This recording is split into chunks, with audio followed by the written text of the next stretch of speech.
오늘의 행사의 핑계를 잘 축하해 주셨네요. 네, 오늘은 화가 인터내셔널 컷 개봉 기념의 행사로 정했고요. 오늘 눈이 온다고 들었어요. 많은 분들이 못 오실 것 같았는데 와주셔서 너무 감사드립니다. 이게 이렇게 에코가 심한가요? 네. 네. 네, 일단 안녕하세요. 저는 메가박스 신의 텍스트입의 문을 여는 MC이자 소설가 천설란이라고 합니다. 반갑습니다. 네, 글과 영상의 그 사이를 찾아보는, 진짜 나를 찾아보는 시간에 오늘 첫 번째 여정으로 그 민규동 감독님과 연우진 배우님과 함께 파가에 대한 이야기를 해보려고 합니다. 네, 첫 번째 주제는요, 관찰하는 나입니다. 누군가의 삶을 집요하게 들여다보는 일, 그것이 바로 창작자의 일의 시작이 아닐까 싶은데요. 어떤 면에서 영화를 만든다는 것 자체가 감독이 타인의 삶을 관찰하고, 그리고 배우가 자신의 연기해야 하는 캐릭터의 삶을 관찰하고, 동시에 그 영화를 보는 관객은 그 영화 속에 있는 캐릭터의 삶을 관찰한다는 점에서 영화라는 어떤 키워드가 모든가를 지켜보는 어떤 역할을 한다라는 생각도 드는데요. 오늘 이제 두 분과 함께 이런 이야기를 나누기 전에 파가가 올해 굉장히 많은 사랑을 받았죠. 인정하시나요? 네, 네, 그렇죠. 네, 인정하시나요? 네, 그렇습니다. 제가 사실은 관객들과 이렇게 많은 대화를 나눠보신 적이 있나요? 라고 이제 여쭤보려고 질문을 써놨는데 만나기 전에 말씀을 들어보니 정말 많은 주의를 하셨더라고요. 그래서 이미 많은 관객분들을 만나셨겠지만 오늘 마치 첫 화가 GV인 것처럼 하기로 했습니다. 네, 많은 곳에 가셔서 중복된 얘기를 또 듣게 되더라도 오늘 처음 들은 것처럼 반응 잘 부탁드립니다. 그리고 나서 이제 올해가 다 갔어요. 오늘 이제 첫 눈이 오기도 했고 연말이 오기도 했는데 두 분은 이제 영화가 개봉이 되고 그 사이에 또 어떻게 지내셨는지 짧게 근황 부탁드립니다. 네, 안녕하세요. 김기덕입니다. 어떻게 지내셨나요? 네네. 그게 어떻게 지냈지? 세월이 총알 같다? 이제 이런 느낌을 많이 느끼는데요. 저는 가을에 그 부산영화제 그 개폐막식을 준비하느라 여름을 좀 독특한 새로운 공연을 만들어내보려고 노력했었고, 그리고 그 전에 그 AI 단편 영화 공모전을 이제 주관하면서 또 한 6분짜리 애니메이션을 하나 만들어봤고요. 그리고 내년에 출간될 간단한 솔로지 에세이집 글도 썼고, 그리고 부산영화제 준비하면서 음악 작업을 이렇게 몇 달 동안 했었는데 그 음악 골라가지고 음원으로 내일 내보기도 하고 그렇게 이런저런 일종의 창작의 그 틈바구니 속에 제가 할 수 있는 것들을 헤쳐온 시간들 같아요. 정말 다양한 걸 다 하셨군요. 그 기간 동안. 하나라도 제대로 해야 되는데. 일단 올해 하나는 제대로 하셨잖아요. 그러니까 뭔가 막 뭔가 이렇게 만들고 싶고 표현하고 싶고 그걸 세상을 다시 만나고 싶고 잠깐 그 변화된 우주를 보고 싶어하는 그런 욕망이 아마 화가 때문에 어느 때보다 좀 더 강렬한 한 해였던 것 같아요. 그래서 과정이 힘들고 어려웠으니까 일단 막 비우고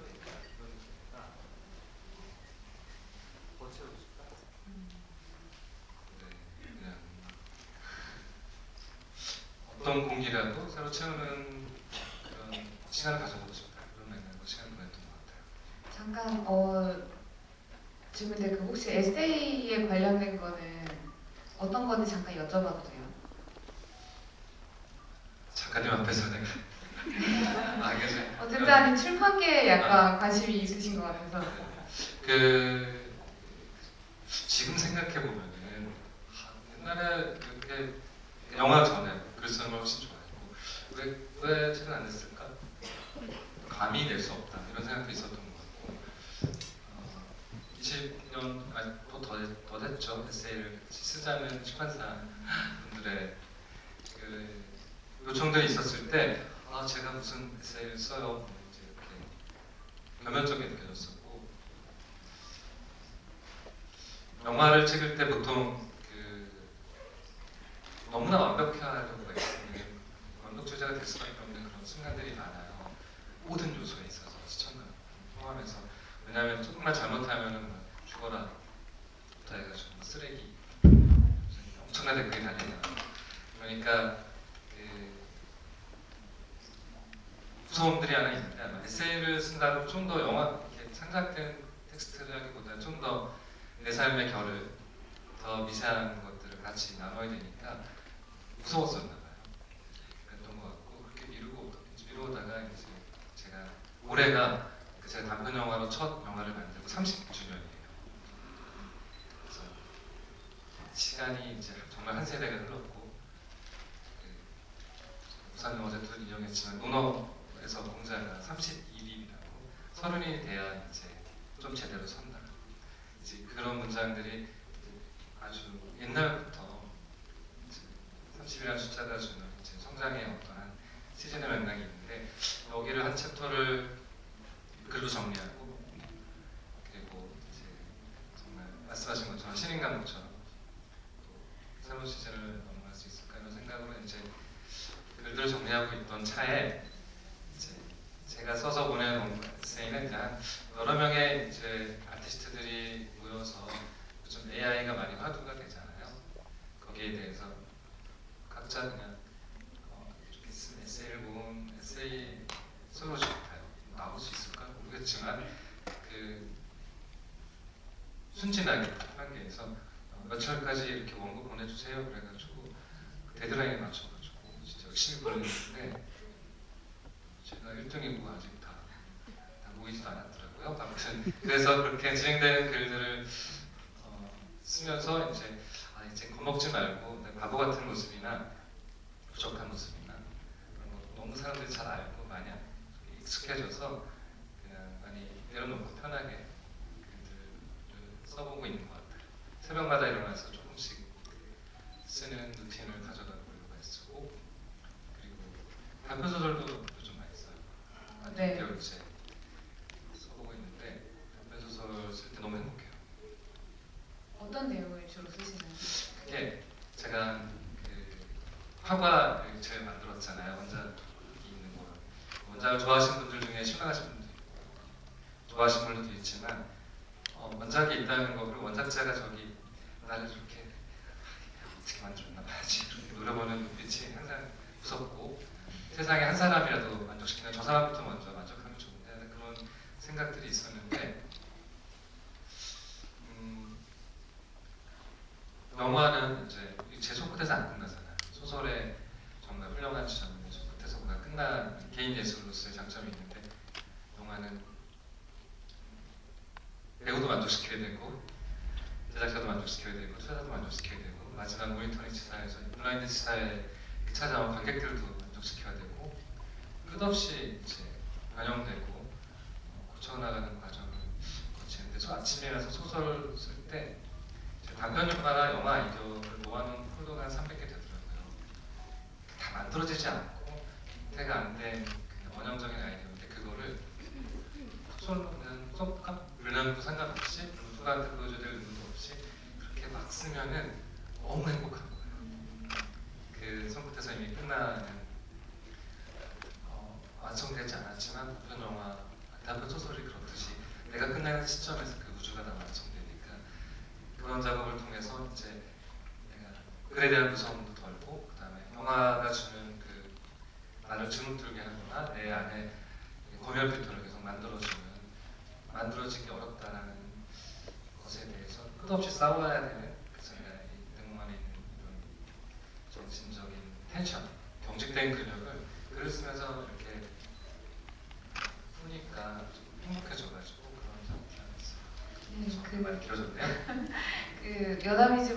이제 청계파랑을 발굴해내신 분이시거든요. 제가 키운 작가죠. 그렇게 말할 수 있는데요. 근데 이제 조금 출판에서는 제가 감독님을 발굴할 수 있을 것 같아요. 아 그래요? 네. 어떻게 할 수 있을까요? 그 모아둔 단편 소설들을 저에게 주세요. 아 검수하면 돼요. 아니 제가 출판사에 보내면 되죠. 출판사 있어요? 아니요 아는 명함은 많아요. 아 소개. 네. 아, 추천사는 쓸 수 있어요. 추천다 진짜. 네. 너무 청계파랑의 그 첫 번째 단편 소설이신데 제가 추천서 썼어요.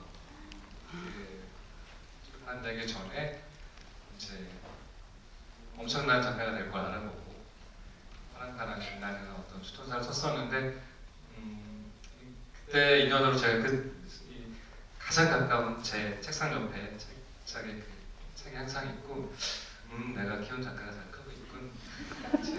이제 전류도까지 가고 이제 전혀 연락이 안 되겠군. 점점 이제 힘들어지겠지. 그런 생각을 하면서 뿌듯하게 전차에 다시 만나게 돼가지고 반갑습니다. 반갑습니다. 네. 그럼 이제 배우님의 올해 한 해 어떻게 보내셨는지 들어보도록 하겠습니다. 네, 저는 저도 이제 과거로 이제 감독님과 뜨거운 봄 여름을 같이 보냈던 것 같은데 이 영화 작업을 그래도 계속 해왔지만 그 어느 때보다 파과로 관객분들 이렇게 직접 찾아뵈면서 이렇게 일일이 인사드리면서 소통했던 게 굉장히 좀 그랬던 좀 사실 드물죠. 지구를 많이 아는 작품을 한다는 게 사실은 되게 드문 일인데 이렇게 이제 관객들과 호흡하면서 1년을 보냈던 것 같고 오늘 이제 그런 주제가 뭐 관찰하는 날을 말씀하셨는데 이제 배우는 항상 또 다른 인물을 또 어떤 상황들을 항상 관찰하게 지금 열심히 또 다른 작품에서 열심히 관찰하면서 지금 촬영 열심히 하고 있습니다. 새 작품에 또 들어가신 거예요? 네 하고 있습니다. 그래도 자세히 말씀드릴 수는 좀 네, 없는 부분이 있어서 지금도 열심히 관찰하고 그리고 이렇게 있습니다. 제가 최근에 봤던 그 정숙한 세일즈부터 시작해서 정신병동에도 아침이 와요 같이 너무 좋았던 작품들에 다 출연을 하셔가지고 그리고 파가도 그렇고요. 앞으로 뭔가 배우님이 선택하는 작품에 대한 안목을 믿게 되는 것 같아요. 아주 기대하고 있습니다. 부담스럽습니다. 부담 진짜 잘 줘요. 그럼 이제 작품에 대한 얘기 좀 해볼까 해요. 여러분 파가 다 보셨죠? 원작도 많이 읽으셨을까요? 이 영화가 잘 만들어지기를 바라는 매섭게 쳐다보는 관객 중 한 명이었어요. 왜냐하면 파가라는 것 자체가 한국 소설계에서도 여성 서사가 진짜 강력한 소설이잖아요. 그리고 심지어 주인공이 노인이기도 하고요.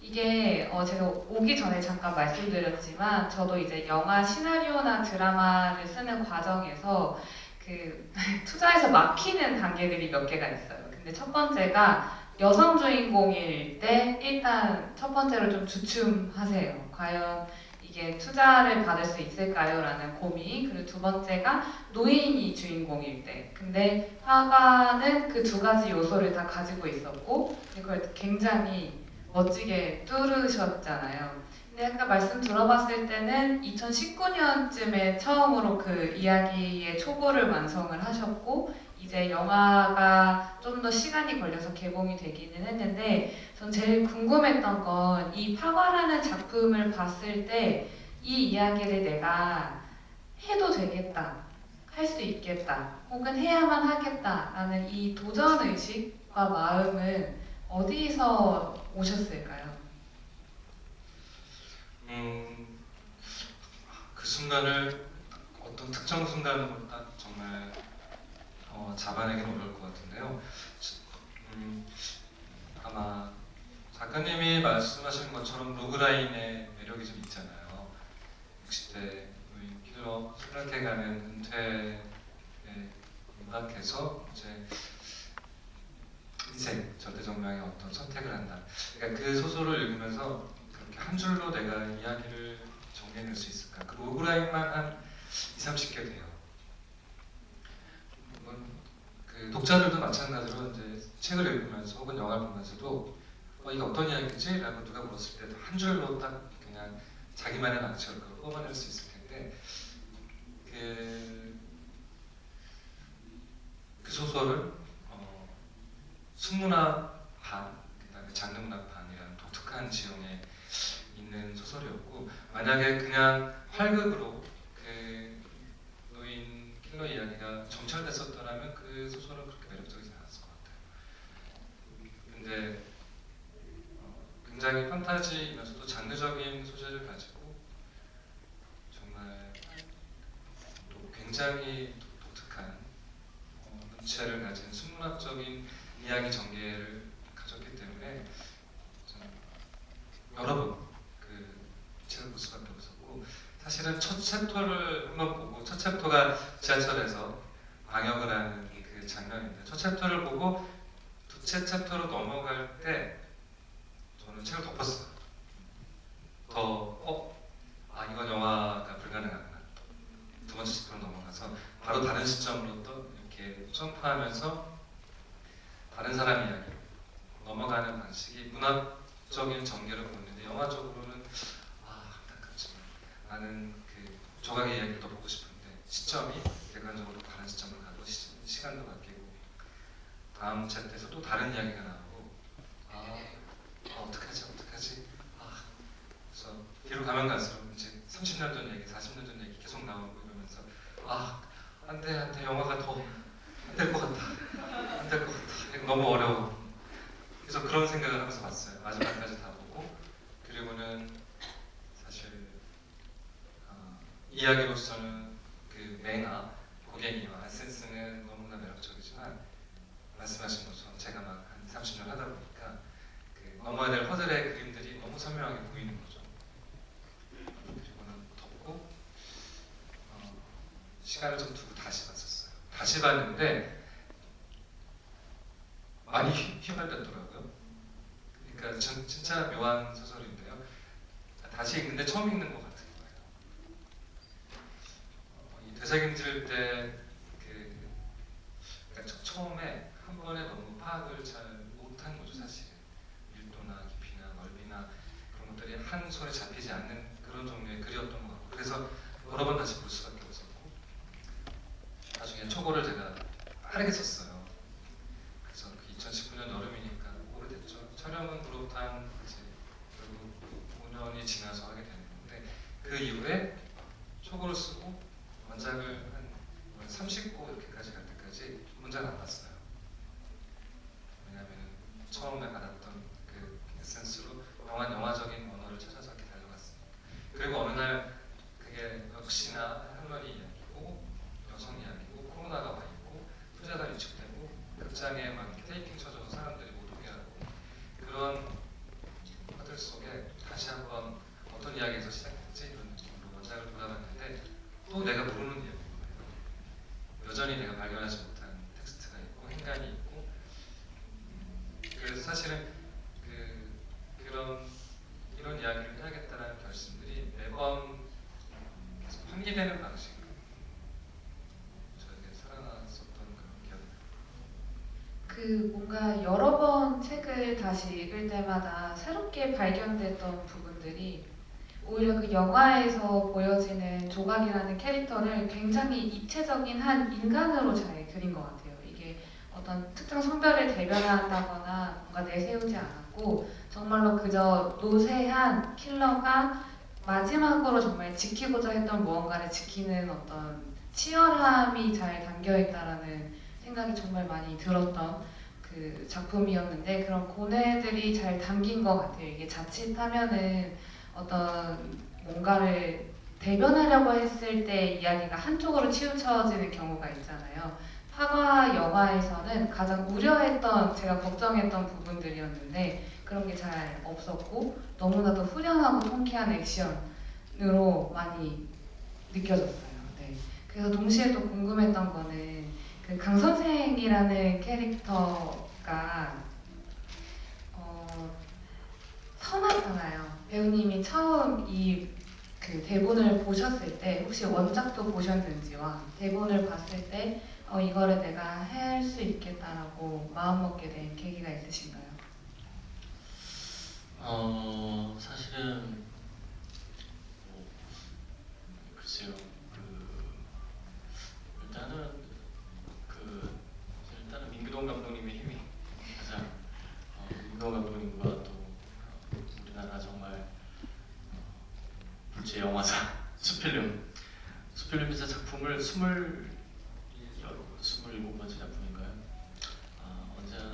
한번 기회가 되면 꼭 참여하고 싶었던 제작사와 감독님이었기에 어떤 그 힘이 일단은 제일 컸던 것 같고요. 일단 파과가 갖고 있는 그 제목 특성상의 어떤 그런 강렬함도 물론 있었고, 물론 그 영화가 얘기하고자 하는 어떤 주제와 그런 방향도 있었지만, 저는 무엇보다 아까 말씀하신 그런 어려운 조건 내에서 탄생할 수 있는 그, 저도 이제 비하인드를 너무너무 잘 알기 때문에 그것에 대한 궁금증이 가장 컸던 것 같아요. 이혜영 선배님이 그걸 하신다고 했을 때 제가 정말 어떤 일말의 어떤 자그마한 도움이라도 되겠다, 될 수 있다면 너무 좋겠다라는 생각으로 이 작품에 참여를 했던 것 같은데, 글쎄요, 저도 이제 어떤 케이스 바이 케이스의 경우에 따라서 많이 다른데, 사실 이제 이번 작품 같은 경우는 파과에서는 원작을 보진 않았어요.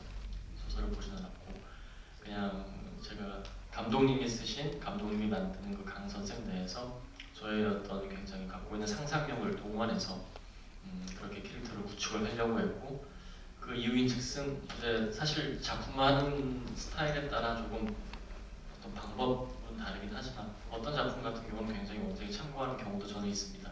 그런 데서 힌트를 얻는 경우도 있는데, 지금 같은 경우는 사실은 이제 강 선생 자체의 캐릭터 자체가 너무너무 무채색인 캐릭터라고 생각을 하기 때문에, 자칫 이렇게 문학을 먼저 접하고 하다 보면 그 틀에 갇힐 수 있겠다라는 생각이 더 강하게 오더라고요.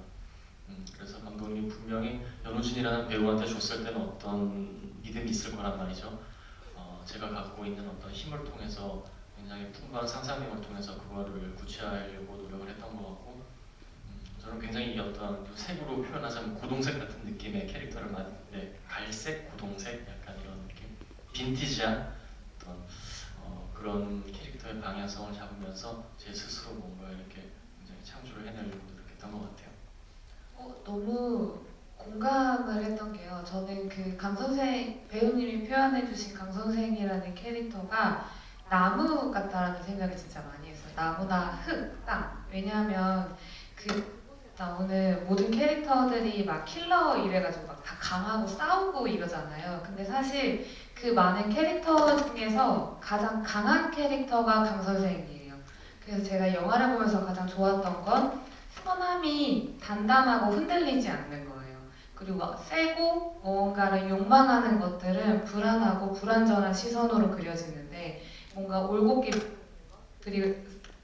그로 하여금 그 조각이라는 인물을 다시 단단하게 만드는 캐릭터가 강 선생이었고, 그게 너무 잘 표현돼서 좋았던 캐릭터였거든요. 그래서 보면서 느꼈던 건, 이 이혜영 배우님은 사실 뭐라 그래야지, 가상 캐스팅? 그 파과의 원작 팬들께서 파과를 읽을 때 늘 언급되었던 배우님 중에 한 분이셨어요. 그래서 감독님이 이걸 아셨을까?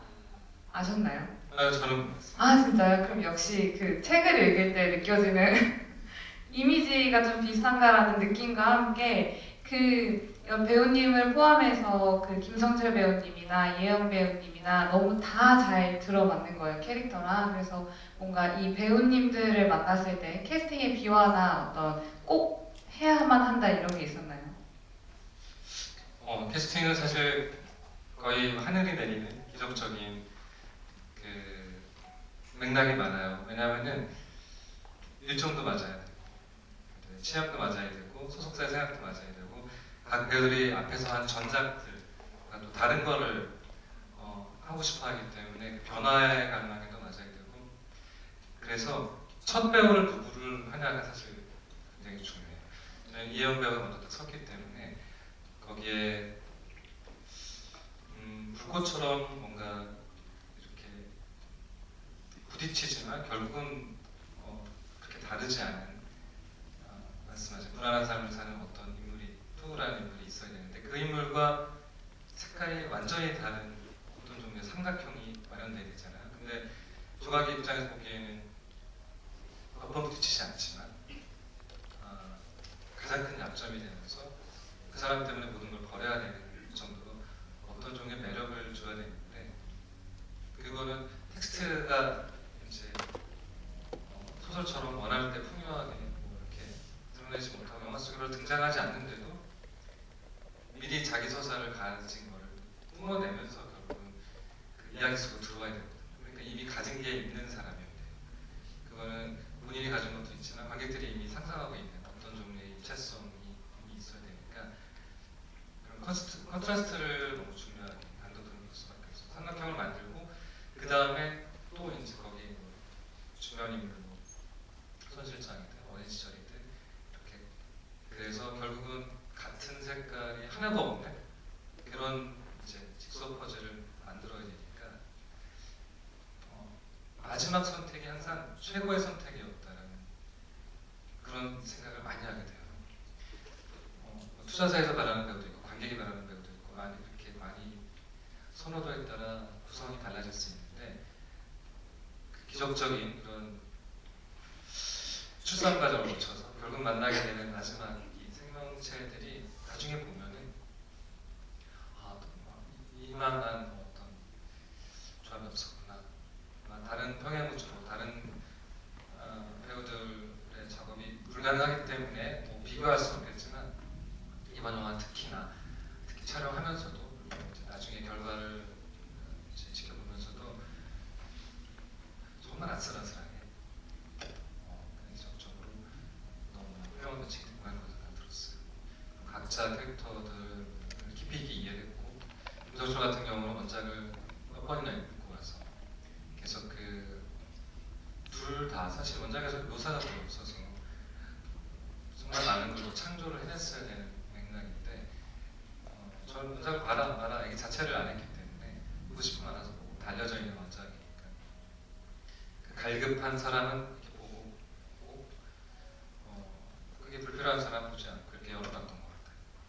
그래서 오히려 저는 그 강 선생이라는 캐릭터를 영화에서 더 뭐랄까 그 대척점에 있는 서명으로 그린다거나 이러지 않아서 좋았거든요. 딱 중도를 지킨 느낌. 왜냐면 소시민적이고 평범한 사람처럼 보이잖아요. 근데 그 평범함이 그 조각이나 투 같이 킬러의 삶을 불완전한 삶을 살고 있는 사람에게는 사실 정말로 가닿고 싶은 지점인 거거든요. 평범하다.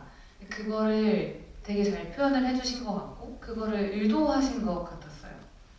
그렇죠. 영화가 사실 너무 판타지잖아요. 네. 어떻게 보면 존재하지 않지만 존재했으면 하는 어떤 가상의 시공간과 인물들 네트워크를 다루고 있다 보니까 특히 또 이제 한국적이지 않은 그 장르적 뿌리를 갖고 있는 그 액션 노화르다 보니까 어떻게 하면 우리의 이야기를 도착화시킬 수 있을까? 그런 면에서 미술적으로 낡은 그 부도심의 그 질감들을 찾아내려고 그렇게 시각적으로 취한 것도 있지만 인물로서 그리고 캐릭터로서는 조각과 못지않은 자기만의 상실을 다 일상생활에서 겪고 있고 그래서 이제 배우랑 같이 나눈 이야기가 이제 영화의 한국적인 토착화의 지점은 바로 강 선생이고 강 선생이 드러내는 만큼이 현실 세계 접점인데 그게 유일하게 하나 있으니까 나머지 전체 그 비현실적인 세계와 그 정말 대등한 균형을 이룰 정도로 짧은 분량 안에서도 그걸 찾아낼 수 있도록 노력해보자고 얘기했던 것 같아요. 네, 그리고 저는 가끔 어떤 관계들은 사랑이라는 단어가 더 작게 느껴지는 관계들이 있거든요. 그게 뭐 텍스트나 영화에서 나오는 관계들도 있겠고 근데 그런 의미에서 영화를 봤을 때 조각과 투의 대립 구도는 대립이지만 너무 붙어 있어서 서로를 찌를 수 없는 관계처럼 읽히기도 했어요. 그래서 원작을 보셨을 때도 그렇고 이거를 이제 시나리오로서 감독님의 성격으로 그 두 사람의 관계를 다시 그릴 때 어떠한 해석이 있었는지 혹은 그 텍스트의 빈 공간을 어떻게 채우시려고 했는지도 궁금합니다. 네, 그 이번 제가 원작을 만화 원작도 만들어봤고 영화 원작도 만들어보고 여러 가지 했는데 이번 소설 원작 정말 많은 생각을 하게 된 것 같아요. 그 피델리티라는 그 뭐랄까 원작에 충실해야 한다는 그 충실성에 대한 논쟁이 한국 관객들에게 그 어떤 원작에 있는 텍스트를 볼 때 상당히 큰 담론으로 자리 잡고 있구나 이런 생각 들었어요. 그래서 어떤 텍스트는 충실해서 칭찬받고 어떤 텍스트는 충실하지 않아서 칭찬받고 어떤 텍스트는 충실하지 않았다고 너무 욕을 먹고 이게 내가 원작을 봤다라는 그 자긍심과 그것을 뭔가 이렇게 보여주고 싶어하는 욕망도 있겠지만 그 영화사 안에 그런 논쟁이 사실 굉장히 많았어요. 그러니까 그 노벨 베르송이라는 프랑스의 그 유명한 감독님이 계시고 러시아의 타르코프스키 감독이 있는데 사실 그 베르송 감독은 그 시골 사제인가? 그 소설도 원작이 있는데 그 원작을 정말 충실하게 재현해내면서도 자신만의 영화 언어를 만들어내서 굉장히 칭찬을 받았던 분이고 그 사람의 주장은 그 뭔가를 드러내는 게 중요한 게 아니고 보이지 않는 것이 중요하다. 오히려 자기가 갖고 있는지조차 모르는 그것이 너무 중요하기 때문에 그렇게 행가를 널어놓고 관객들이 그걸 찾아내게 하는 그 원작의 각색이 중요하다고 했고 타르코프스키는 솔라리스라는 아주 유명한 영화가 있는데 원작자가 엄청 화를 냈어요. 왜냐면 그거는 그 이성의 한계나 그 우주적인 그 알 수 없는 인식론적 그 철학의 주제를 다루는 SF 소설인데 이 감독은 뭐 40분은 그냥 러시아에서 땅에서 출발해가지고 어머니가 조국이며 대지라는 자신만의 철학을 먹어가지고 영화는 죄책감과 사랑과 기억에 대한 의미로 완전히 바꿔버린 거예요. 그래서 어떻게 내 그런 엄청나게 훌륭한 SF 소설을 이렇게 자기 철학대로 마음대로 바꿨냐고 막 엄청나게 따진 거죠 사실.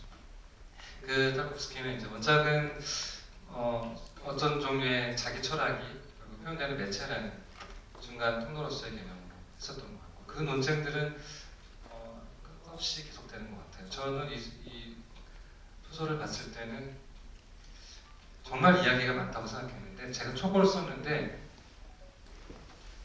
너무 분량이 적은 거예요. 영화로 서사로 이렇게 뿌리를 플롯을 딱 가져오고 나니까 너무 짧은 거예요. 사실 이야기가 없었어요. 왜냐하면 첫 이야기는 소설에서는 이제 긴 시간을 16살부터 60대 중반까지 다루고 있지만 마지막 계절에 나는 집착하겠다.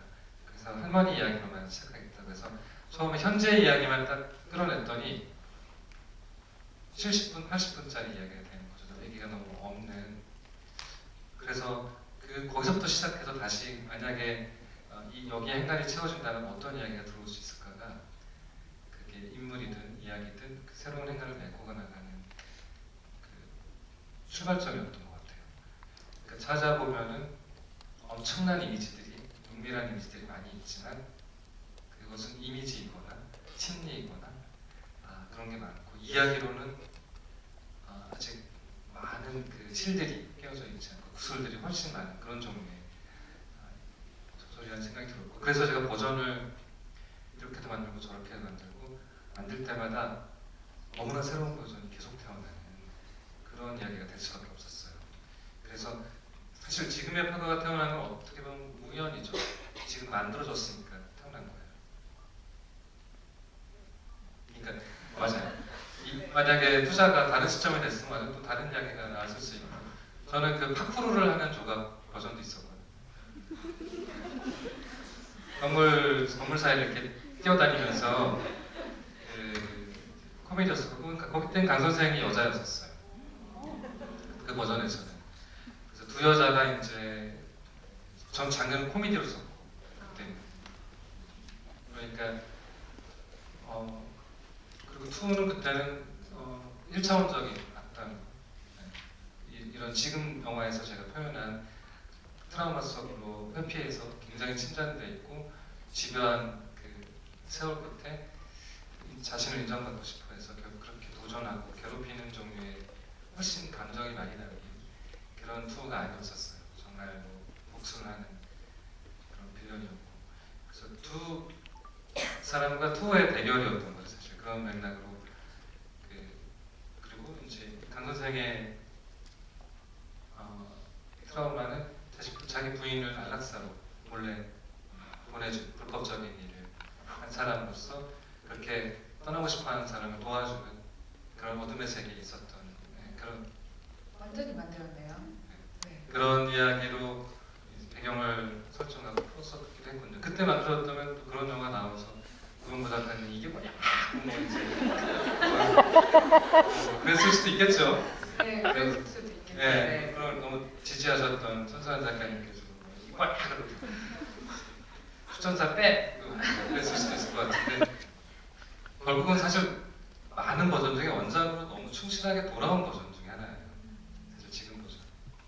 그러니까 2를 제가 8부작으로 하도 안 만들어져서 8부작으로 전체 시놉시스를 쓰고 한 부가 2 이야기로 어떻게 들어와서 몇 년 동안 중앙을 맴돌면서 어린 시절에 어떻게 미국까지 가서 뭐 이런 것들을 전체를 한번 만들었었기 때문에 이 버전을 올 때 이미 충분히 있는 그 2의 이미지 중에 이제 다 표현이 안 되더라도 너의 전사는 이런 거고 너의 감정 상태는 이런 거고 조각을 향한 너의 집념은 이런 거다라는 이런 서사들이 이미 그렇게 영화 한 편 분량으로 이미 만들어 놓은 다른 2의 이야기에서 다시 들어온 거죠. 강 선생도 마찬가지로 그렇게 이미 많이 가봤었던 성전원까지 해봤었던 그런 맥락 속에서 이미 쌓여있는 맥락들을 지금은 이제 강박사라는 이름을 강 선생으로 좀 낮추고 네. 그 다음에 장인 어른도 있고 뭐 이렇게 아니 어머니 아버님이 다 있고 원래 소설에서는 그게 저한테는 너무 좀 안정적이고 부유해 보이고 그 다음에 병원 의사니까 아무리 소박하게 살아도 우리나라 사회에서 의사라는 것이 주는 그런 계급적인 그런 이미지가 있었기 때문에 저는 수의사로 낮추고 수의사로 낮추면서 이제 조각가의 정점을 더 만들었죠. 여러분도 아실 텐데 제가 시나리오를 너무 많이 소설을 너무 분석하다 보니까 소설 굉장히 두껍잖아요. 조각가 강 선생이 몇 번 만나는지 아세요? 소설에서? 아세요? 3번밖에 안 만나요. 맨 처음에 치료해줄 때 한 번, 다시 찾아갔을 때 한 번, 마지막에 납치됐다고 따질 때 한 번, 그렇게밖에 안 만나요 사실은. 그러니까 정말 많이 만난 것 같고 에너지는 조각의 마음속에 강 선생을 너무 생각하는 것 같고 완전히 인생 흔드는 것 같았는데 사실은 안 만나거든요. 그러니까 영화 속에서는 저는 먼저 만나게 해주고 어떤 이유로 다시 찾아가게 만들고 그렇지 않으면 이제 이야기로 볼 때는 조각이 도저히 강 선생을 지키기 위해 그리고 딸을 지키기 위해 이렇게 목숨까지 내걸는 것이 설득이 어렵다고 느껴졌을 거예요. 그래서 그 리듬을 다시 나누고 각색하면서 그 행간을 채워서 영화적인 밸런스 안에서 이제 재구성하는 과정을 거쳤던 거죠. 아마 브레송이랑 타르코프스키 사이의 중간 정도 문장을 충실하게 존중하면서도 다른 평행 구조로 또 제가 굉장히 많이 한 위험한 그런 선택이었던 것 같아요. 그럼 이쯤에서 배우님께서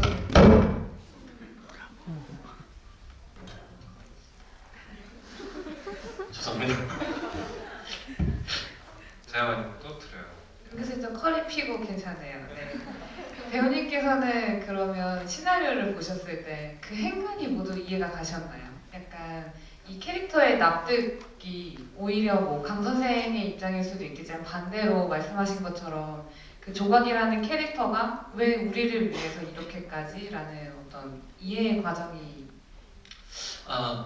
좀 전에 그 작가님께서 말씀을 아까 너무너무 잘해주셨는데 저는 사실은 저의 그런 어떤 모습 속에서 나의 그냥 평범하고 인간에 대한 예의를 다하고 그런 동물 지나친 동물도 이렇게 정말 정성껏 돌보는 그런 마음에 어떤 정말 인간적인 저의 삶이 조각의 삶 속에 이렇게 투구되길 바라지 뭔가 저의 어떤 또 다른 그냥 사실은 뭔가 이런 사실 너무너무 방금 말씀하신 것처럼 중요했던 게 저는 멜로같이 보일까봐 이게 사실은 뭐 이렇게 조금 뭔가 그런 부분을 근데 사실 그렇게 생각할 수도 있겠지만 사실은 이제 감독님께서는 이제 그런 저 또한 이제 그런 부분으로 비추어내는 거를 뭔가 조금 차단을 하려고 그냥 정말 저의 어떤 그냥 평범하고 인간다움을 다하는 그 삶 속에서의 제 모습들이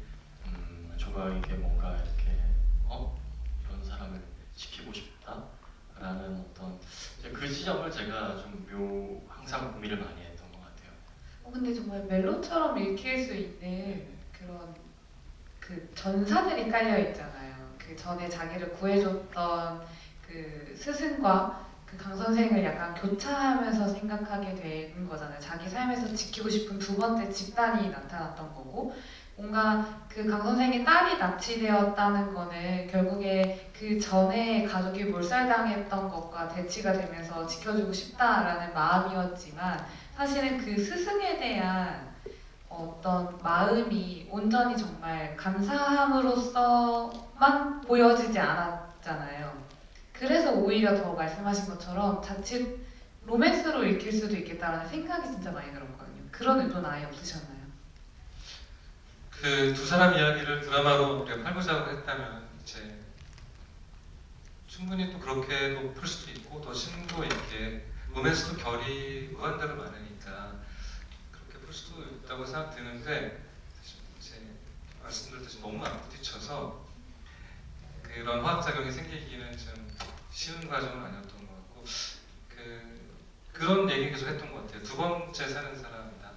인생은 그렇기 때문에 목에 칼을 봤을 때 무섭지 않은 거예요. 내가 아내를 잃고 내가 세상이 무너지는 느낌을 갖고 거의 난 죽은 거랑 상관없이 그냥 선물로 내 삶이 연장되고 있다는 그 배짱이나 그 죽음에 대한 사고를 많이 했었던 사람이기 때문에 너 죽일 수 있어라는 게 전혀 먹히지 않고 조각한테 내가 죽일 수 있다라고 하는 것에 주눅들지 않는 사람을 처음 본 거죠.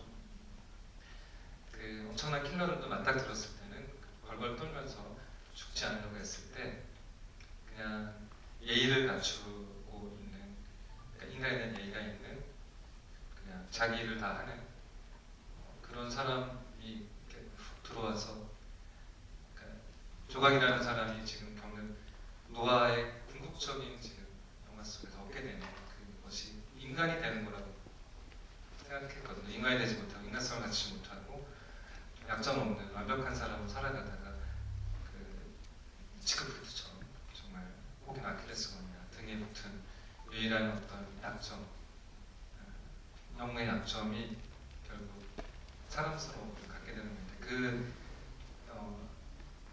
약점의 구멍 속에 감정이 들어가서 멜로를 넘어서는 사람에 대한 삶에 대한 이제 희구로 그것이 들어가줘야 이제 주제가 산다고 생각하는 거죠.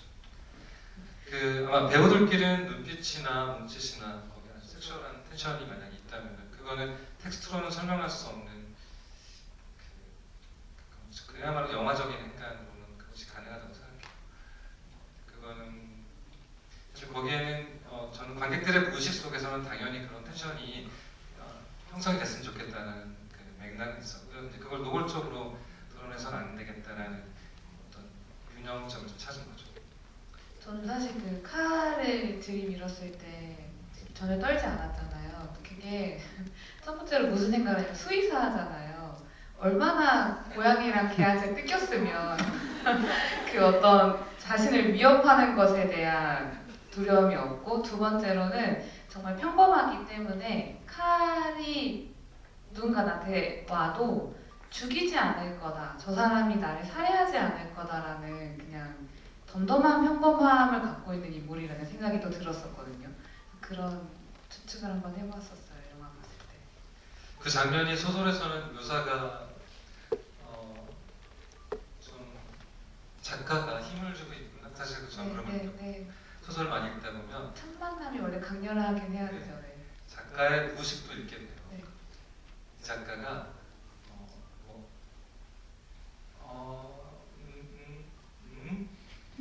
이게 다시 한 번 더 읽고 여기에는 상당한 밀도를 품고 또 부드럽게 흘렀다가 가는데 몇몇 장면들은 그런 느낌 확실히 드는 장면이 있었거든요. 소설에서는 강선생이 처음 만나기 때문에 다른 그 묘사 장면의 기준보다는 저는 꼭 구현이 되기를 바라는 작자의 마음도 있겠구나 이런 생각을 했던 것 같아요. 리얼리티는 좀 안 맞는 게 있지만 웃겼어요. 원작을 더 살려본 건데 이제 우리를 잘 안 쓰잖아요. 요즘 인거가 다 비닐이고. 아, 네네네. 그래서 특히 또 이게 동물병원이잖아요. 네. 그 인거 사람한테 옛날에 쓰던 거니까 이거 깨가지고 이렇게 할 수가 없으니까. 네. 그래서 수의사한테 자문을 구했어요. 쓸 수도 있다. 점점점이 앞에 있었지만 그리고 동물에게 주는 성분도 인간에게도 좋은 성분이다. 네. 뭐 그런 저 자신의 알리바이는 갖추고 그게 이제 원작과 리얼리티 영화적 리얼리티 그때 그 균형점에서 고민하는 고증과 개연성의 문제 그런 지점이 있었던 것 같아요. 그 병도. 그 영화에 대한 얘기를 마무리하기 전에 그 두 분께서는 이 영화에서 자신이 생각했을 때 가장 기억에 남는 장면이 있으실까요? 어떠세요? 저는 아무래도 강 선생 입장에서 또 얘기를 하다 보니까 마지막까지 그 조각의 예의 다한 모습 먹이면서까지 그래도 저는 다시 시간 돌린다고 했나요? 그때가 돌아온다 하더라도 저는 구했을 것이다. 정말 가장 강 선생다운 대사였다고 생각을 해요. 그래서 저는 그 장면이 가장 기억에 남습니다. 다 아시겠죠? 다 기억이 남나요? 뭐 이제 그쵸 저는 만든 사람이다 보니까 작가님한테 묻고 싶어요. 저는요. 청개의 파랑이가 굉장히 두껍잖아요. 네, 아, 네. 어떻게 해요? 다 모든 문장이 되세요? 어떠세요? 아니요. 아니요. 안 빼고 남기셨잖아요. 그래도. 그쵸, 네. 그쵸? 저는 일단 파고에서 제일 좋았던 장면은요. 저는 그 강아지가 두 번째로 이제 처음에는 내가 죽으면 여길 나가야 해라고 문을 열어두고 두 번째로 이제 딸을 구하러 갈 때에는 문을 닫잖아요. 그때는 그러니까 내가 살아야지가 아니라 이 아이를 구해야지라는 아주 강렬한 메시지처럼 느껴져서 정말 좋았고 두 번째도 그 아이가 112에 신고를 할 때 혓바닥으로 누르잖아요. 그게 너무 좋았어요. 그 강인함들이. 네. 네. 그 혓바닥. 해니 혓바닥을 이렇게 좋아하시는 분이 세상에 한 명 있었구나. 그거 너무 잔인하다고 하도 못하게 해가지고. 아, 그래요? 네. 아니, 그게 실제로 아이가 거기서 놀고 실제로 아이가 112를 눌렀는데요. 네. 여러분도 집에 가서 해보시면 되는데 혀로 112 누르는 게 진짜 어렵더라고요. 진짜. 인식이 안 되는 거예요, 잘. 정말 이제 온도가 있고 압력이 있는데 이제 뭐 전화기마다 다르겠지만 겨우 1 눌렀는데 3 누르면 어떻게 돼요? 지워야 되잖아요. 지우는 거 다시 혀로 하고 처음부터 다시 가서 1 하는데 실제 영화에서는 그 아이가 성공한 거예요. 두 번의 실패를 네. 거쳐서. 그러니까 집에서 엄마가 연습을 엄청나게 시켰다고 하더라고요. 그러니까 별거 아닌 장면이긴 한데 그 아이가 강 선생의 소시민적 매력의 뭐 한 지점이기도 하지만 정말 강인하게 살아남으려는 의지가 있지 않고는 거기서 빠져나올 수도 없을 뿐더러 너무 무서운 장면들이 많아가지고 걔가 직접 목격하잖아요. 엄청난 트리거를 걔 마음속에 심어줘야 되는데 그래도 그게 학대가 아니고 아이가 잘 자랄 수 있을 것 같다는 그런 희망을 품으려면 정말로 강인한 아이여야 된다는 생각이 들어서 그렇게 그런 장면을 직접 그 흙 전화기에서 그 온몸이 묶인 자세로 직접 그거를 하게 했던 것 같아요. 저도 이제는 좋아하는 장면을 그 장면을 당분간 갖고 있겠습니다. 네, 고맙습니다. 감사합니다. 네. 저희 두 번째 테마 토크는요, 관찰하는 나로서요, 감독님과 배우님의 직업인으로서의 이 이야기를 한번 들어볼까 하는데요. 그 관찰하는 나라는 주제가 오늘의 파가와 좀 잘 어울린다라고 제가 생각했던 것 자체가, 파가가 결국에는 오래돼서 썩은 과일이잖아요. 근데 그 과일이 썩기 전에 복숭아였는지 사과였는지는 유심히 관찰하지 않으면 알 수 없는 상태이고, 그런 의미로서 감독님은 카메라 렌즈를 통해 그 어떤 문장으로서 타인을 관찰하는 일을 많이 하시잖아요. 그랬을 때 어떤 피사체를 관찰한다는 건 그 대상과 거리를 두시는 일인지, 혹은 그 대상이 되어서 직접 되어보는 삶을 사시는 일인지, 이 일을 하면서 여러 차례 많은 작품을 할 때 늘 그 대상을 어떻게 관찰하시는지가 궁금합니다.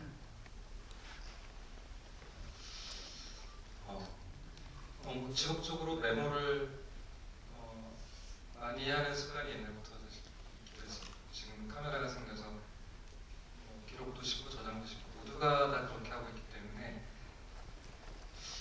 사실은 관찰이 어려운 시대 같아요. 역설적으로 옛날에는 흘려찍은 사진 하나라도 그 자체가 너무 어려운 것이었기 때문에 정말 기억에 오래 남고, 글도 마찬가지고 편지도 마찬가지고 그랬는데, 지금은 찍고 계속 찍고 휴대폰에 수만 장의 사진이 있잖아요.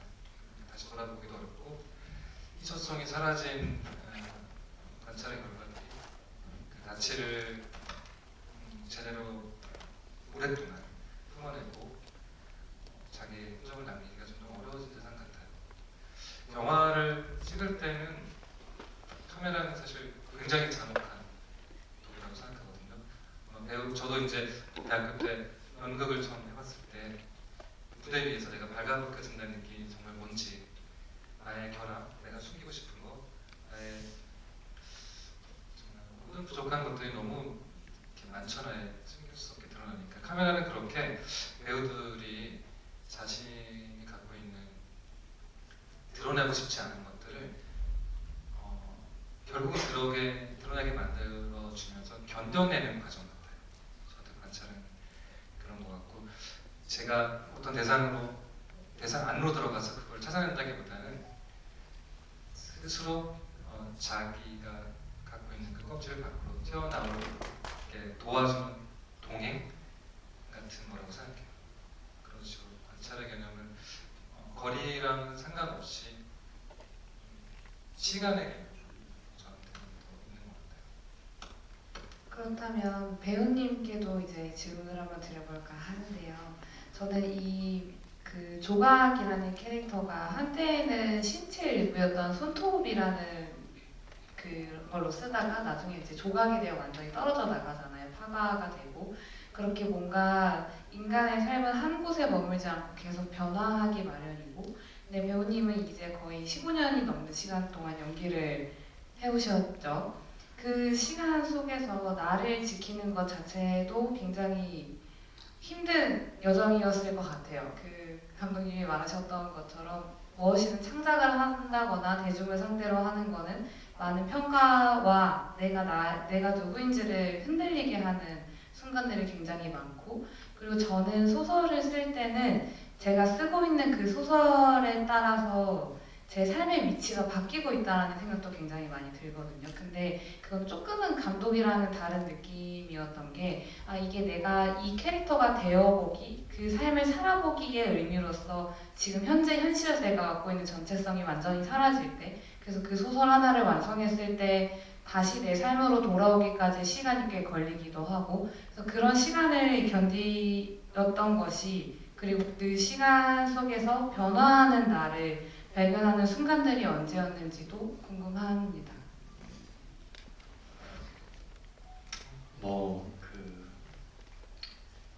맞아요. 저는 이렇게 인생을 연기를 통해 배운 것 같은 느낌. 사실 감독님 같은 경우에 약간 작업 방식을 보자면 아마 많은 감독님이 그러실 거예요. 한 작품을 몇 년 동안 준비를 하고 그것에 올인을 하고 거기에 인생을 담아요. 배우도 물론 짧은 기간, 요즘 한 촬영 기간 한 3개월에서 6개월 정도죠.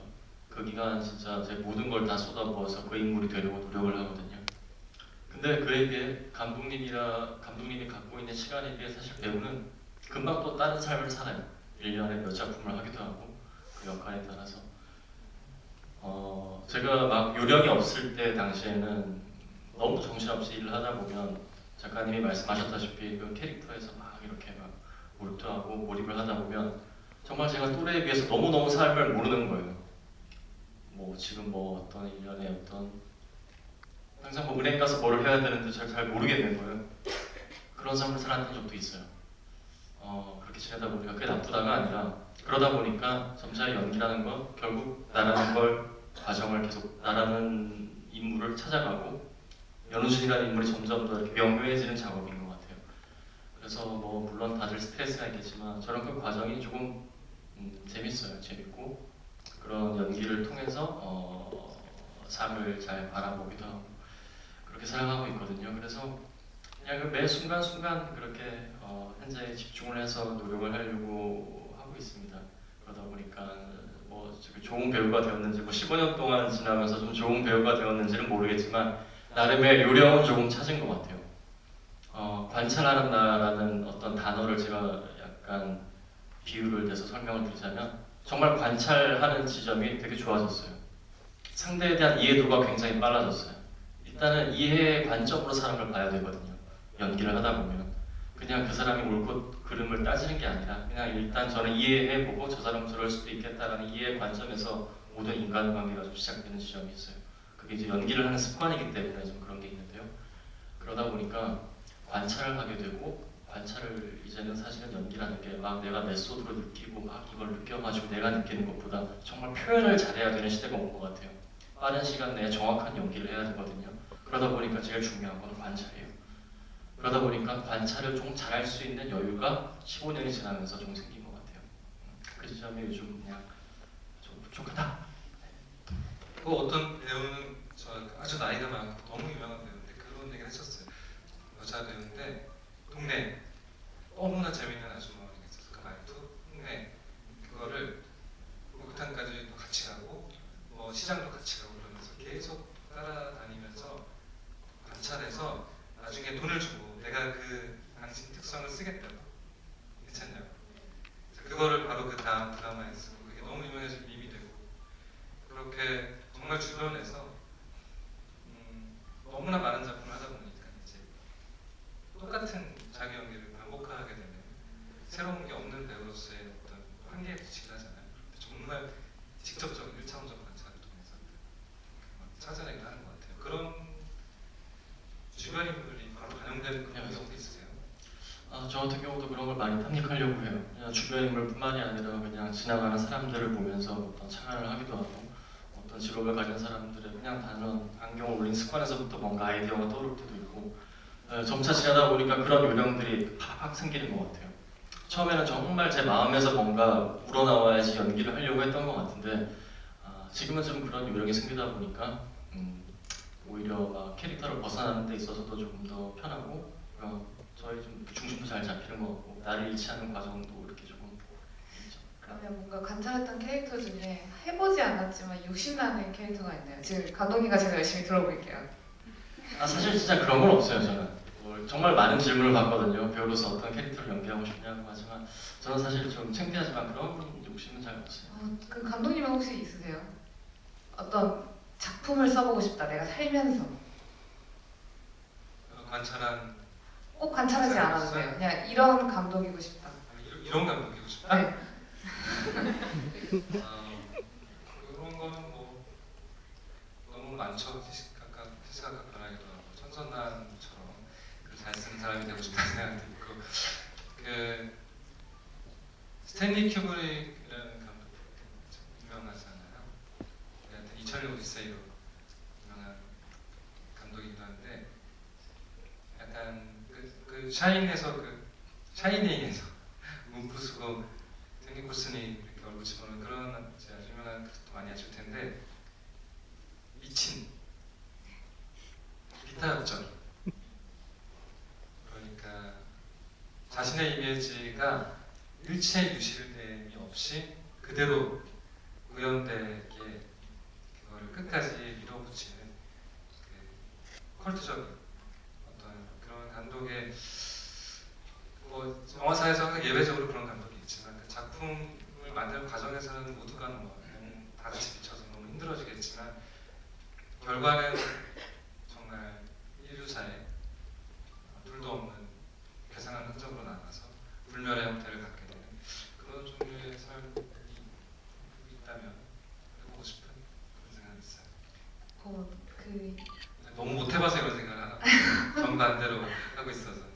일단 두 분의 테마 토크도 시간 관계상 여기까지 나누고요. 지금부터는 저희 그 단톡방, 오픈 채팅방에 질문을 올려주시면 세 분의 질문을 통해 뽑고 그 세 분께는 감독님과 배우님의 사인이 담긴 화가 책을 선물로 증정을 할까 합니다. 지금 벌써부터 질문을 올려주신 분들도 계신데요. 제가 딱 1분의 시간을 더 드리고 선별하도록 하겠습니다.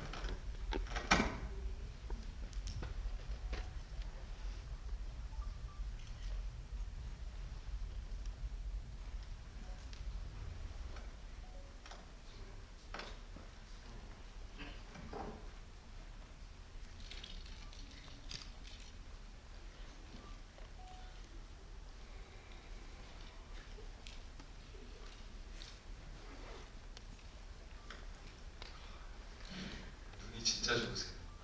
글자가 너무 잘. 이거일까요? 모르겠어.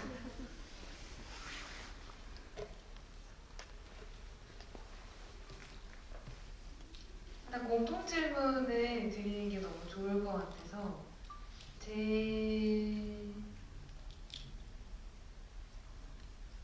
정말 빠르게 많은 것들이 올라오고 있네요. 일단 두 분께 힘이 될 만한 최근 텍스트가 무엇인지 궁금하다는 질문을 주셨습니다. 텍스트요. 힘이 될 만한 텍스트인데 이게 꼭 제가 생각하기엔 책은 아니어도 될 것 같고요. 영화나 전시나 뭐 드라마나 혹은 뭐 어떤 것이든 상관이 없으니 올해 나에게 가장 기억에 남는 작품이 있으신가요?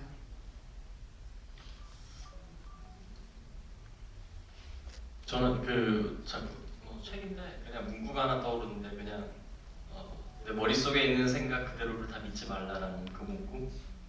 그냥 그 문구가 요즘 제 삶을 뒤흔들고 있어요. 아무래도 좀 뭔가 여러분 다들도 그런 불안과 걱정 속에서 살고 계실 텐데 저는 그럴수록 다른 어떤 물론 이렇게 옆주위에서 좋은 말들과 뭐 좋은 얘기들을 할 수 있는 사람들도 있겠지만 그 무엇보다 가장 큰 힘이 되는 건 역시 예술이라고 생각을 하거든요. 문화예술이 가깝게 살아온 사람들 그런 정서적인 안정감을 가지고 사회의 불안정성을 맞이했을 때 그걸 좀 이겨내는 과정들을 보면 되게 굳건한 사람들이 많더라고요. 그래서 저도 항상 그러려고 노력을 하고 있고 그런 배우가 되려고 노력을 하고 있는데요. 그래서 뭐 영화, 드라마뿐만이 아니라 이렇게 다른 뭐 전시, 뭐 음악, 미술 정말 열심히 이렇게 저도 접하려고 노력을 했는데 아까 그 문구가 저는 올해 가장 와닿았던 것 같아요. 제 인생에서 약간 좀 뭔가 저한테도 좀 위로가 되는 그런 문구였습니다.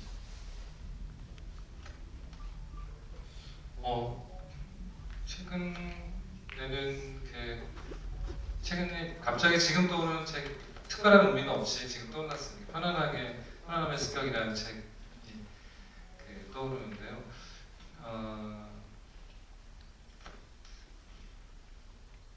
육체적으로 나를 다시 일깨우는 어떤 종류의 그런 과정에 대한 그 묘사인데 그 책은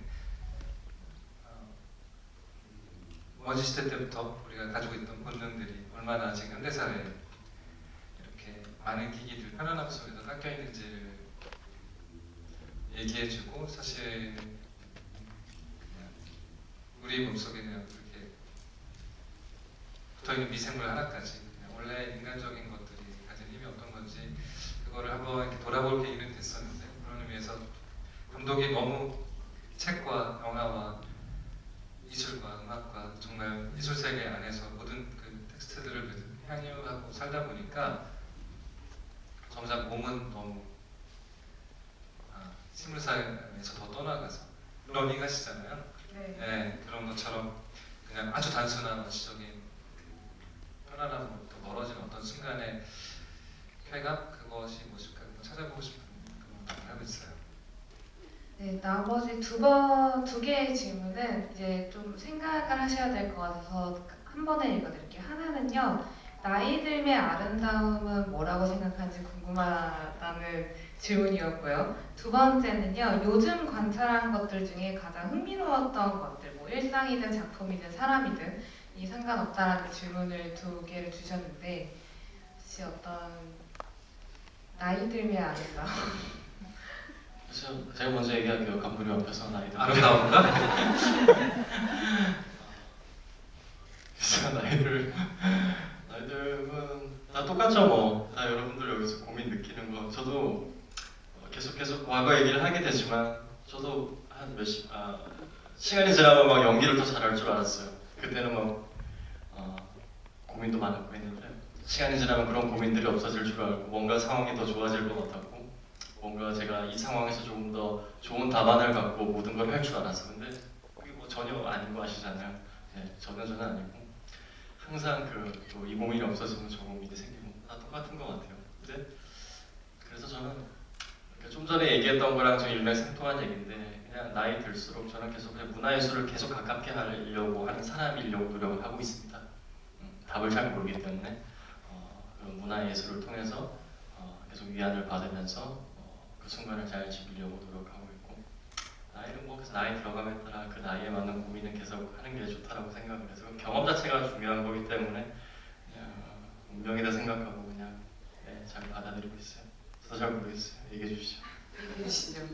나이 드는 걸 아름답다는 표현이 우리나라 노인 혐오가 훨씬 많지 않나? 근데 감독님은 어쩔 수 없이 화가라는 작품을 통해서 나이 들면 아름다움을 한번 보여주셨어요. 네, 뭐 젊은 과 아이든 젊은과 늙으면 사실 큰 차이는 없는 것 같아요. 근데 시간이 데워지는 데 차이가 있구나. 요즘 그런 생각을 해요. 물론 뭐 나이가 들어서 이제 욕심도 내려놓고 고통도 더 잘 받아들이고 그런 편안해지고 여유로워지는 게 있지만 무섭다는 생각도 들어요. 뭐 뇌과학의 영역이기도 한데 어린 시절에는 수업도 지루하고 언제 어디지 시간이 왜 이렇게 안 가 이런 생각이 들잖아요. 나이 들면은 언제 벌써 이렇게 시간이 막 이런 생각이 많이 들잖아요. 하루가 너무 빨리빨리 가고 그게 영화로 말하자면은 어릴 때는 뇌세포가 훨씬 세상을 인지하는 속도가 빠르기 때문에 말하자면 슬로우 모션으로 찍고 있는 거예요. 세상을 보통은 24프레임이 정상인데 70프레임, 96프레임으로 세상을 보기 때문에 너무 느리게 가는 거예요. 그만큼 많은 정보가 들어와서 삶을 더 훨씬 많이 취하고 있는 거죠. 근데 나이가 들면은 내가 더 천천히 돌아가고 세상을 받아들이는 속도가 점점 느려지는 거예요. 24프레임이 아니라 이제 16프레임. 그러니까 단절돼서 뚝뚝뚝뚝 끊어지게 세상을 인지하기 때문에 너무 빨리 세월이 가는 거예요. 그렇게 생각하면 이제 서글퍼지긴 하죠. 점점점 세상을 더 채플린처럼 더 빠르게 등성등성 이제 알아가면서 사는 시간이 되겠구나. 그런 생각에서는 지금은 이제 영화 속에서의 텍스트는 원래 노인혐오로 생각하잖아요. 혹은 이제 고령화 시대 젊은 사람이 존귀한 이런 세상에서는 젊은 사람이 나이 든 사람을 죽이고 살아남아야 미래가 보이는 거잖아요.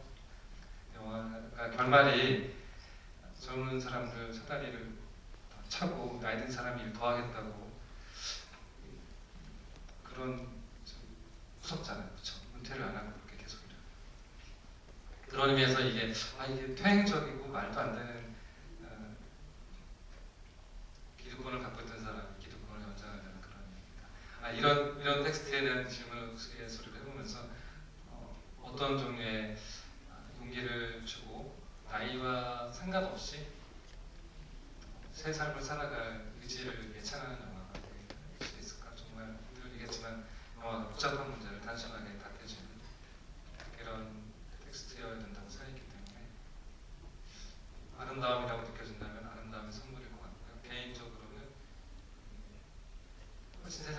이해가고 더 많이 내 세포로 들어올 때 훨씬 많이 즐기고 담고 그렇게 사는 게 좋지 않을까 그런 생각을 하고 있어요. 저는 짧게 붙이자면 오늘 이야기를 빗대어 나이가 든다는 것을 세 분 중에 이제 나이 조금 어릴 수 있지만 제가 느끼는 나이들은요 어렸을 때는 세상과 타인을 관찰하는 데 시간을 쏟는 것 같고요 어느 순간부터는 내가 누구인지를 궁금해하는 순간이 오는 것 같아요. 그 물음표의 방향이 세상이 아니라 나를 향하기 시작할 때 그때 조금 나이가 들었다라는 생각이 들거든요. 그리고 나를 이해하려고 노력할 때 그런 순간들이 아마 나를 아름답게 하는 게 아닐까라는 생각이 들면서 네, 아까 주셨던 마지막 질문으로 최근에 관찰했던 것 중 가장 흥미로운 것들인데요. 제가 먼저 말씀드리자면 저는 오늘 두 분을 관찰하는 게 진짜 흥미로웠거든요. 저는 어쩔 수 없이 소설가라 사람을 진짜 많이 관찰해요. 그래서 최근에는 그 청소년 소설을 쓰려고 애들 말투를 모르겠는 거예요. 요즘 평상시에 쓰는 말투를. 그래서 이제 하굣길에 그 이어폰을 빼고 다녀봤는데 우리가 막 인터넷에서 애들이 욕 듣고만 있으니까 평상시에서도 욕을 많이 쓸 거라고 생각을 하는데 남학생들이 너무 예쁘게 말하는 거예요, 서로. 그래서 그런 점들을 좀 신기해했고 그리고 되게 내가 잘 만날 수 없는 직업군들을 만났을 때 어떤 말투를 쓰는지 약간 좀 이상해 보일 수도 있지만 그런 것들을 좀 많이 관찰하는 편이었거든요. 두 분은 이제 어떤 관찰들을 최근에 하셨나요? 저는 식물? 그죠? 식물 선물을 받을 기회가 있어서 이렇게 식물을 조그만하게 키우게 됐는데요. 예를 들어 인간이라든가 뭐 동물은 그래도 어떻게 자기 의지에 의해서 뭔가 이렇게 성장을 하는 과정을 제가 선택을 할 수 있는데 식물은 그냥 이렇게 자라잖아요. 너무너무 아름답게 자라는 거예요. 그래서 그런 그 식물의 아름다움을 보면서 그냥 좀 다양한 식물들을 좀 접하려고 노력을 하고 있고 그렇게 아무 생각 없는 식물이 하루하루 자라나는 그런 관찰하는 재미가 쏙쏙 있답니다. 네. 저는 늘 끝없이 다 이제 제가 말씀하신 것처럼 저를 새롭게 보려고 노력하는데 최근에 중국에 다녀왔어요. 아시아 대학 영화제 심사를 갔다 왔는데 중국이 너무 다른 거예요. 이렇게 가까운데 거기는 쇼츠가 벌써 3년 정도 쇼츠가 전 세계를 다 장악하고 있고 영화를 너무 안 본다는 거예요. 도파민이 정말 휴대폰에서 해결이 되니까 영화인들이 너무나 전하게 퍼져 있어요.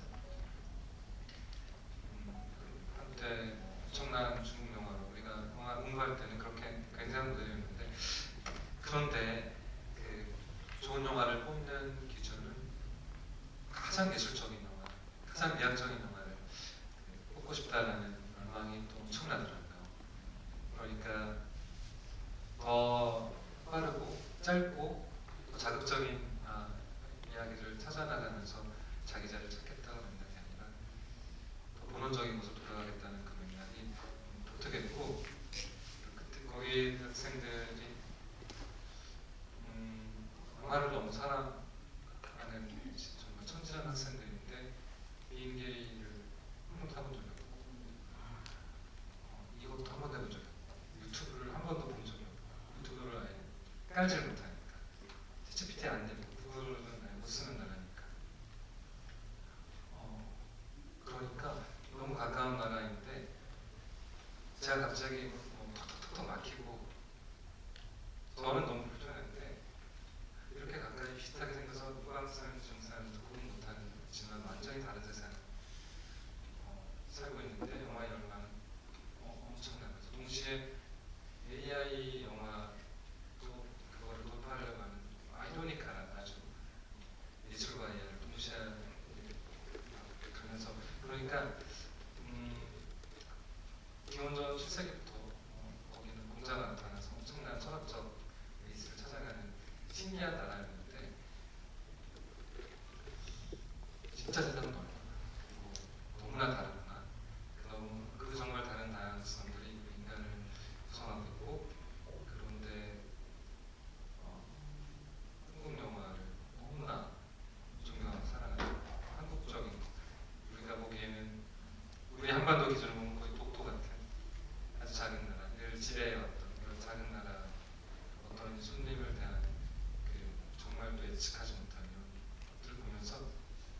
밖에서 이제 다시 한국을 보고 나를 봤을 때 그렇게 나를 환기시켜주는 다른 세상 훨씬 많구나라는 것이 최근 또 저를 많이 흔들었던 순간인 것 같아요. 네, 두 분 대답 너무 감사드립니다. 저희 오늘 준비했던 행사의 시간이 다 되어서 이쯤에서 마무리를 해야 될 것 같아요.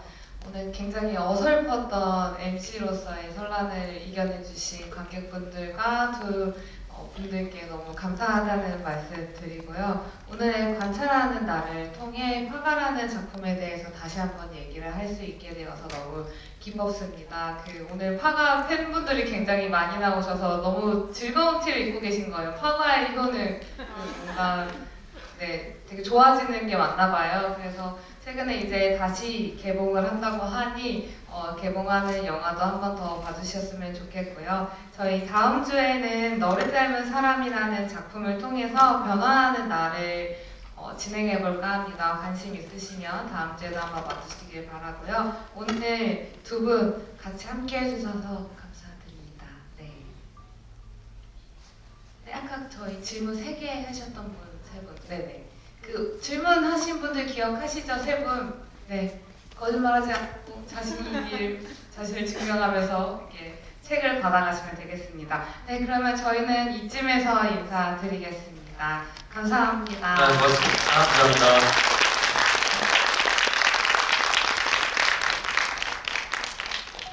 저희 질문자 3분은 여기서 책 받아가시고 퇴장은 이쪽으로 해주시면